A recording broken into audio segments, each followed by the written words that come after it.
नमस्कार मित्रों, मैं राहुल लाल। केंद्रीय कानून मंत्री किरण रिजिजू के लगातार बयानों के बाद कहीं न कहीं सुप्रीम कोर्ट और केंद्र सरकार के बीच टकराहट में लगातार वृद्धि आज भी जारी है।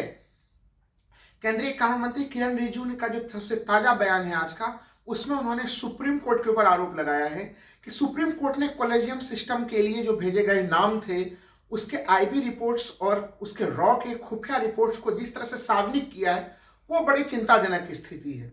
इस मामले पे तो हम लोग आगे चर्चा करेंगे ही। इसके पहले कल किरण रिजिजू जी ने एक और बयान दिया था। वो बयान भी बड़ा चर्चा में है अभी तक बना हुआ कि किरण रिजिजू जी ने ये चीज कहा था कि हम लोग तो जनता से चुनकर आ रहे हैं, निर्वाचित होकर आ रहे हैं, लेकिन सुप्रीम कोर्ट के लोग चुन के नहीं आते हैं। देखिए, हमारे हाथ में ये भारतीय संविधान जो है कि स्पष्ट एक स्वतंत्र न्यायपालिका की बात करता है। कहीं न कहीं जब वो ये चीज कहते हैं किरण रिजिजू जी कि हम चुन के आ रहे हैं, तो पुनः कहीं न कहीं वो संसदीय सर्वोच्चता की बात करते हैं कि पार्लियामेंट्री सुपरमेसी की बात करते हैं कि हम चुन के आ रहे हैं। तो ये स्थिति एक कह सकते हैं कि ये बयान भी एक अजीबोगरीब शाही बयान है उनका। लेकिन उसके साथ उन्होंने एक और बयान को जोड़ा है उन्होंने, जो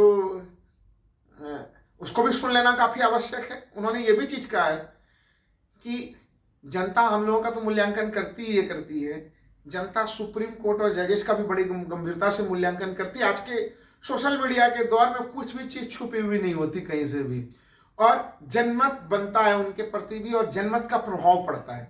मित्रों देखिए, अगर जनमत के प्रभाव का प्रभाव जुडिशरी पे पड़ने लगे, न्यायपालिका पे पड़ने लगे, तब तो फिर ये हमारे लोकतंत्र के बड़े खतरे की घंटी है। यहाँ पे जनमत के आधार पे सरकार का चयन होना है, निर्वाचित सरकार का, और वो काम करती है। इसीलिए इंडिपेंडेंट जुडिशरी की बात की गई है, यहाँ पे स्वतंत्र न्यायपालिका की बात की गई है। तो जनमत के आधार पे ना निर्णय ले, वो निर्णय कैसे ले? वो निर्णय ले न्याय के सिद्धांतों के आधार पे। हमारी न्यायपालिका निर्णय ले संविधान के आधार पे, निर्णय ले आईपीसी की धाराओं के आधार पे, सीआरपीसी की धाराओं के आधार पे। अगर जनमत के आधार पे न्याय होने लगे, तब तो फिर ये हमारे संविधान के लिए और हमारे लोकतंत्र के लिए खतरे की घंटी हो जाती है। लेकिन एक और जो रोचक सी स्थिति है, कुछ दिन पहले केंद्रीय कानून मंत्री किरण रिजिजू जी ने एक और बयान दिया था। और वो बयान क्या था? वो बयान नहीं था दरअसल मित्रों, वो बयान एक तरह से उन्होंने दिल्ली हाईकोर्ट के पूर्व जज जस्टिस सोढ़ी जी के कुछ महीने पहले के बयान को शेयर किया, और शेयर करते हुए एक तरह से अप्रत्यक्ष तौर पर यह आरोप लगा दिया था कि सुप्रीम कोर्ट हमारे संविधान को हाईजैक कर रही है। अब आप बताइए, ये तो है हमारा संविधान, और इस संविधान ने सुप्रीम कोर्ट को जो जिम्मेदारी दी है, वो संविधान के संरक्षक की जिम्मेदारी दी है। ऐसे में हमारा सुप्रीम कोर्ट संविधान को हाईजैक कैसे कर सकता है, जबकि वह उसका घोषित अभिभावक है? एक तो ये सवाल। और अब जस्टिस सोढ़ी भी आ गए हैं सामने में।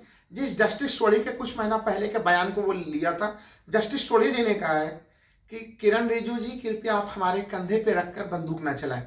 दरअसल मित्रों, बात यह था कि उनके जो बयान उन्होंने 3-4 महीना पहले दिया था कॉलेजियम सिस्टम को लेकर, वो उनकी कुछ आपत्तियां थी, उसको लेकर उन्होंने बयान दिया था कि और उस बयान को कहीं न कहीं डायरेक्ट इनडायरेक्ट वे में किरण रिजिजू जी लेके सुप्रीम कोर्ट पर हमला कर रहे थे। तभी उन्हें यह कहना पड़ा कि आपको सुप्रीम कोर्ट के बारे में जो भी टिप्पणी करनी है, जस्टिस सोढ़ी कहते हैं, उसमें आप हमारे नाम का प्रयोग क्यों करते हैं? हमारे कंधे पे बंदूक चलाकर आप क्यों चला रहे हैं?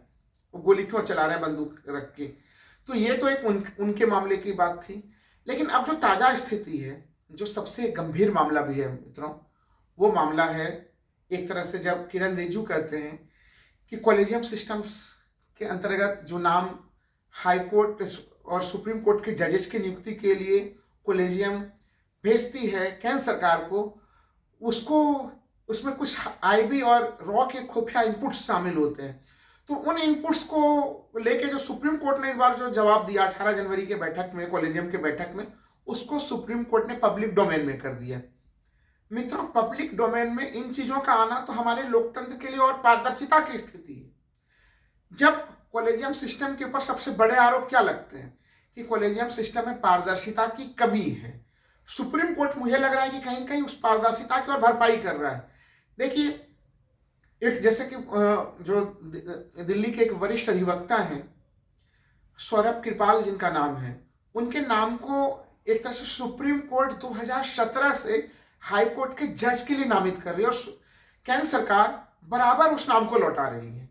तो इस बार सुप्रीम कोर्ट कॉलेजियम ने क्या किया मित्रों कि आईबी और रॉ के खुफिया इनपुट्स को सार्वजनिक करते हुए बताया कि आखिर वो आपत्तियां क्या हैं इन खुफिया इनपुट्स के आधार पे, और वो आपत्तियां कितनी सही निकली। वह आपत्ति नंबर 1 ये था कि जो कृपाल जी हैं वो कहीं न कहीं जो है कि अपने सेक्सुअल ओरिएंटेशन को लेके काफी मुखर रहते हैं, वो समलैंगिक हैं, वो गे हैं और गे के अधिकारों के लिए वो लड़ाई लड़ते हैं।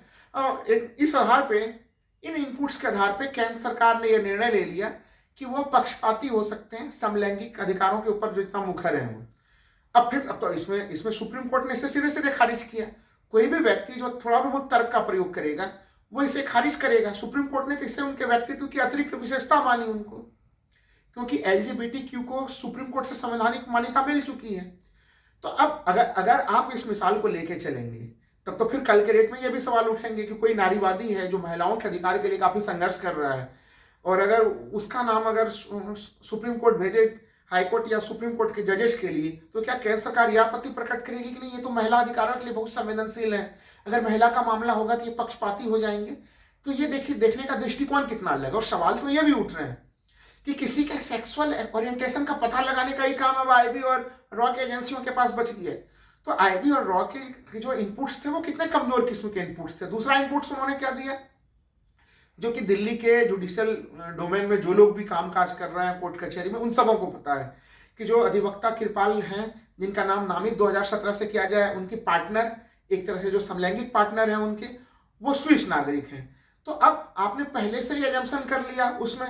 वो एजम्पशन क्या था? वो एजम्पशन ये था कि एक तरह से जो गोपनीय सूचनाएं कृपाल जी को मिलेंगी जज बनने के बाद, वो गोपनीय सूचनाएं उनके पार्टनर के पास चले जाएंगे, और वो विदेशी हैं इसलिए देश की सुरक्षा को खतरा उत्पन्न होगा। तो अब ये भी तर्क देखिए बहुत कमजोर है, क्योंकि बहुत सारे दूसरे संवैधानिक पदधारी भी हैं जिनके पार्टनर विदेशी हैं। तो लबोलुआब ये है कि जो इनपुट्स के नाम पे जो आपत्तियां थी वो बड़ी ही सठी किस्म की थी। अब केंद्रीय कानून मंत्री कह रहे हैं कि अगर इस तरह से खुफिया रिपोर्ट्स को सार्वजनिक सुप्रीम कोर्ट के द्वारा किया जाएगा तो बड़े खतरे की घंटी हो जाएगी ये, और फिर खुफिया एजेंसियों के लोग काम कैसे करेंगे? वो तो काम ही इसलिए कर पाते हैं कि वो गोपनीय रहते हैं, इसलिए काम कर पाते हैं।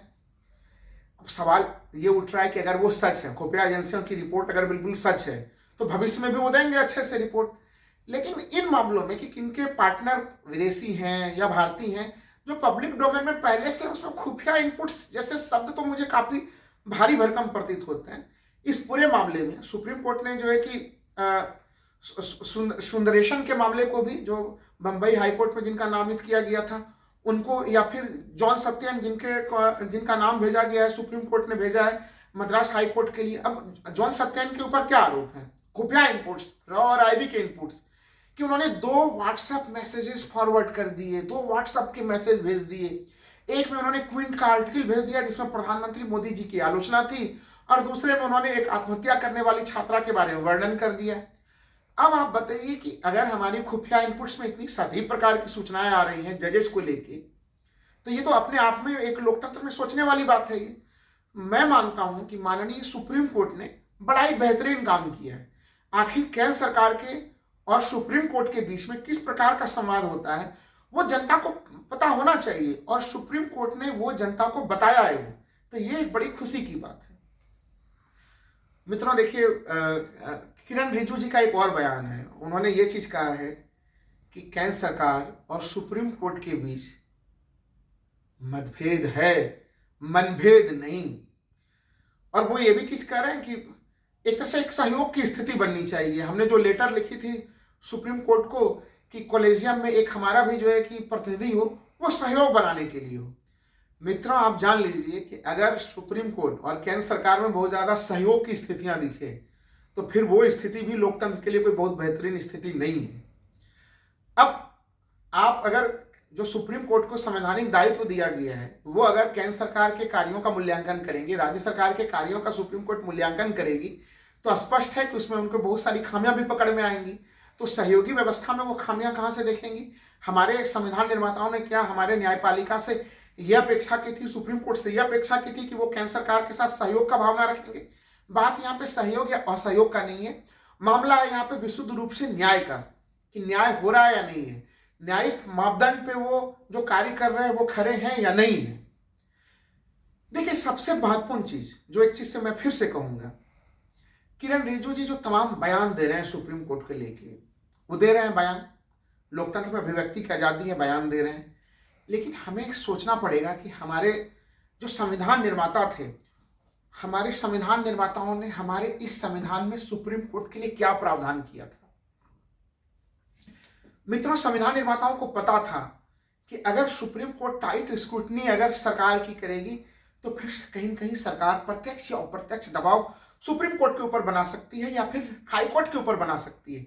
इसलिए उनको इंडिपेंडेंट जुडिशरी के लिए संविधान में अनेक अनुच्छेदों में प्रावधान किया गया।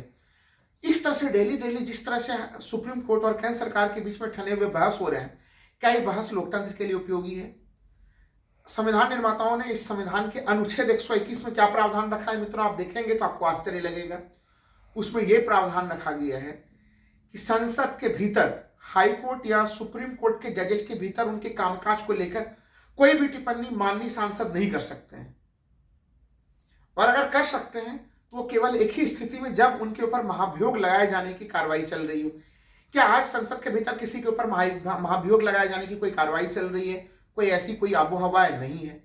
मैं बार बार इसलिए कह रहा हूं संसद के भीतर, क्योंकि संसद के भीतर जब कोई बोल रहे होते हैं, हम लोग तो अनुच्छेद 19(1) अंतर्गत जो संविधान ने अधिकार दिया है उसके प्रयोग से बोल रहे हैं, लेकिन संसद के भीतर माननीय सांसदगण जो भी चीज करते हैं उसके लिए उनको तमाम संसदीय विशेषाधिकार प्राप्त है, उनको तमाम उन्मुक्तियां प्राप्त है कि वो वहां पे कुछ भी फ्री स्पेस दे सकें। क्योंकि हम पार्लियामेंट्री डेमोक्रेसी में हैं तो संसद भवन के भीतर का जो पूरा परिसर है वो माननीय सदस्यों के लिए बिल्कुल खुला है, लेकिन उस बिल्कुल खुले स्पेस में भी वो हाई कोर्ट और सुप्रीम कोर्ट के जजों पर टिप्पणी नहीं कर सकते।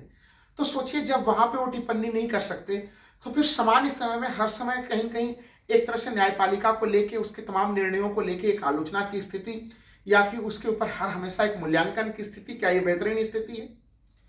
अनुच्छेद 121 के मामले से आप लोग समझ चुके होंगे।